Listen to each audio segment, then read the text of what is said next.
Pattambi Muthuthala കൊഴുക്കാട്രിയിൽ വാറ്റുകേന്ദ്രം excise സംഘം കണ്ടെത്തി. 4 ബാരലുകളിലായി സൂക്ഷിച്ചിരുന്ന 750 ലിറ്റർ വാഷും 1 ലിറ്റർ ചാരായവും വാറ്റുപകരണങ്ങളും പിടികൂടി. മുതുതല കൊഴുക്കാട്രിയിൽ കണ്ണാടിച്ചിക്കുളത്തിന് സമീപത്ത് മണ്ണിനടിയിൽ ആണ് വാഷ് സൂക്ഷിച്ചിരുന്നത്.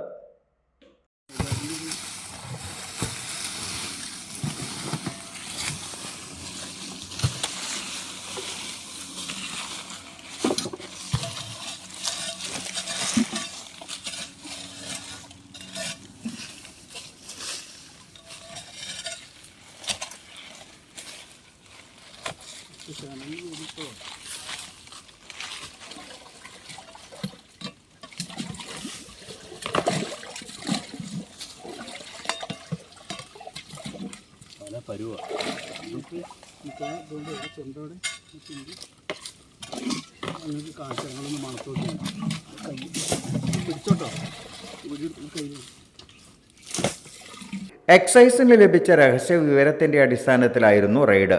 പട്ടാമ്പി എക്സൈസിലെ അസിസ്റ്റന്റ് എക്സൈസ് ഇൻസ്പെക്ടർമാരായ Salman Rasali, Prasannan, K Manikandan, civil excise ഓഫീസർമാരായ നന്ദു, ജയേഷ് എന്നിവരുടെ നേതൃത്വത്തിലായിരുന്നു പരിശോധന. ഡോട്ട് വ്യൂ ന്യൂസ്, കാഴ്ചകളാണ് ലോകം, കണ്ടു തുടങ്ങുക.